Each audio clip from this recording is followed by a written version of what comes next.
Tell your story.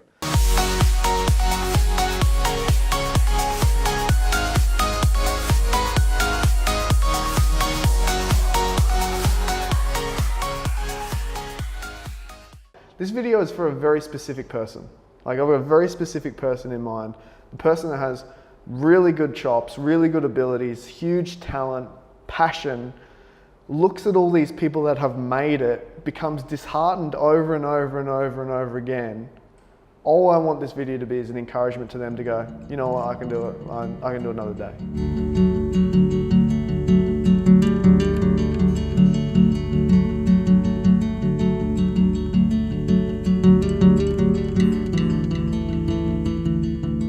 Let's make a mission to this one be as authentic as it can be. Yeah. And the truth is, and they need to know this, the truth is why I'm playing damn guitar, it's because we don't have a track to put for this song. And we're like, well, we'll just make our own track. This week's been massive of just state of reflection, just thinking about the last 3 years in business and just how much has changed. But I've never experienced doubt and fear so much. I was working from my mate's spare bedroom, Paddy. If you're watching this, man, I love you. He just let me use it for free because I couldn't work at home with my little daughter Alyssa running around. And I remember one day, it was about 6 months in, I'd earned $8,000. I was distraught. I was like, this sucks. I was like, I was this close to looking at seek.com.au for a job. And I remember walking to my mate's bathroom, and I don't know if you've ever had those moments where you're just really looking at reflections. I was just standing there staring at myself in the mirror. He was at work, I was at home by myself. And I remember having a very deep conversation with myself saying, Steve, you're not as good as you think you are. I don't think you can actually do this. And it was just, ugh. I felt like crap for 2 weeks because I was like, this is it, I can't do this. My big wild aspirations of being a business person, I just don't have the chops to pull it off. I did a few free events. I packed Birkin Wills with 150 people. Did that twice, failed twice. That was my Hail Mary to try and get business. So embarrassing. But from that, it was just the little consistent actions that started to build up into something. And I had my first good week was I managed to earn $78,000 in the week after I did the second free event. I think enough people must have felt sorry for me or something. But then it started from there. It just kept building and building and building, and I kept going for big picture thinking, and I didn't think about, like, I did both polarities. At one point I was looking at the future always, like, this is my big grand vision, but then at the same time I took it right down to the now, to like, what do I have to do today to start moving in the right direction?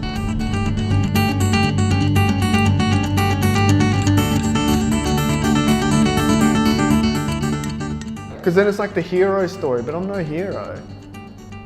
Because we haven't made it. I haven't made it. We haven't made it. None of us have made it, but I think that's what I want it to hit as.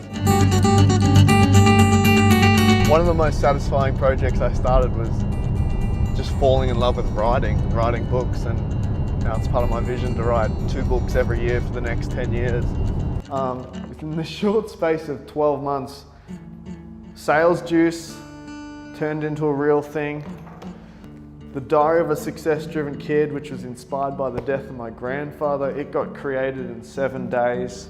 And then I wrote Sammy the Salmon for my kids. Because when you were 5 years old, you were flipping awesome. You'd walk up to any kid in the playground and be like, my name's Steve, what's your name? And that's why I wrote Sammy the Salmon with Barry the Bear and all these cool characters. But year 1 was that moment when I thought, I need to create some sort of mantra around what I do, and it's really simply this. It's to think big, create often, and produce always, because that's the way that I work best. I found that when my thinking was great enough, and when I was doing creative projects enough, and when I just kept doing the work, good stuff happened as opposed to bad stuff. It's just so satisfying to be able to document phone calls and stuff. Equip Consulting, this is Steve. Where were we? Books. Yeah, books and stuff. Anyway.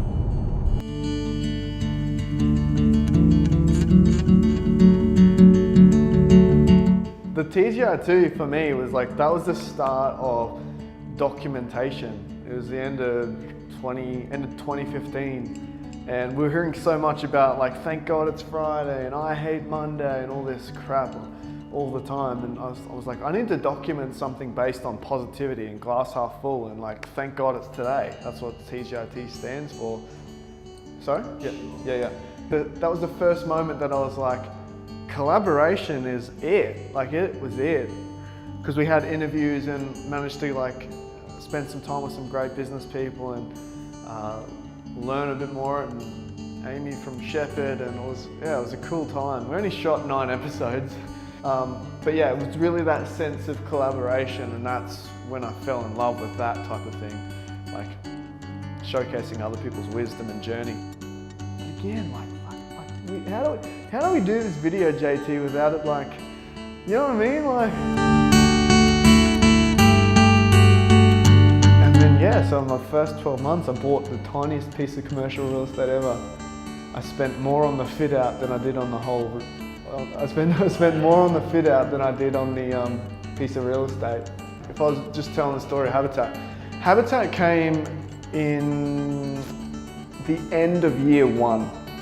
So I'd been in business not even 12 months, and I found that I wanted a place to call my own. And by that time I'd done a little bit of work, not a lot, but I'd done a little bit of work speaking to companies and doing sales training and stuff.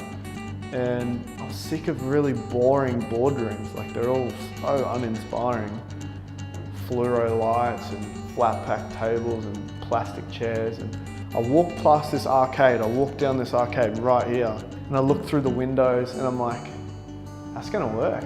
Like I could make this work. I'm thinking about buying this space. I want to turn it into a co-working space. Like I want a boardroom table here. I want it all creative. I want it completely different to anyone. I felt like so excited because it's real. Like this is a real place now. And that's why Habitat is probably one of my, I love it. Is that enough on Habitat?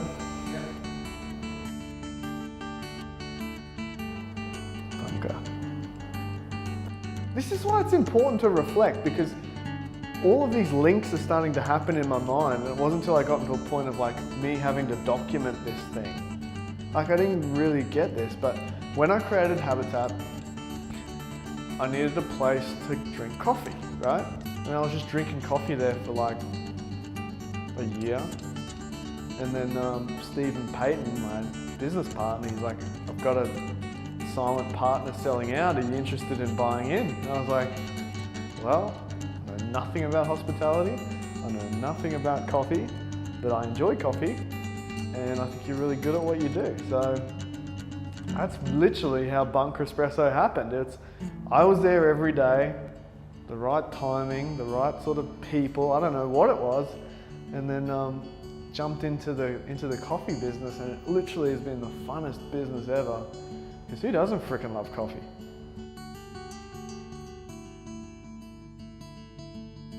Bringing Amy on was the best. It helped really systemize some things and help me get in a good mindset to focus in on what I do best and outsource some things. And yeah, Amy's been really cool. Skilling her up and training her up and see her own ideas come together and see her create content. That was been awesome. Nah, that was good. Expanding the team was really cool. It'd be cool to get Amy's perspective. It did something in me, like it really changed my perspective on so much stuff just to write about the opposite effect. It was the best business related kind of experience. It was so strange. A good friend of mine, Darcy Smythe, he said to me, everyone that's in business needs to travel because travel does something to you. And I was like, kind of got that. I've done a little bit of travel, not a lot. And then when I decided to go to San Francisco for 2 weeks by myself, I don't know how my wife, Anna, you're amazing. If you're watching this, you're flipping amazing. To just like look after the kids while I go to the other side of the world just to write a book. But what else do we need to talk about? There's so much crap in here, I don't really know the message I'm trying to get across.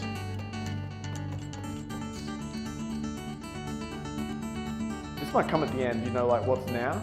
Like, my whole focus right now is just expand the team and collaborate with more people on a day-to-day basis. Like, you coming on so we can even do this sort of stuff, like, that was like a really impulse thing. It's like something I was thinking about for 12 months, and I'm like, nah, I'm doing it.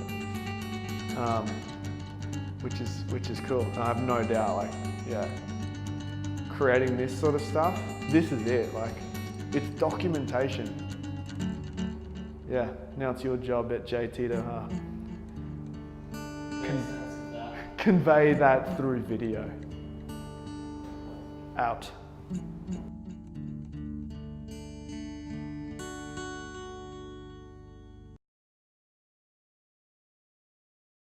No, I made a mistake, JT, and you were right. You can happily promote that as much as you wish.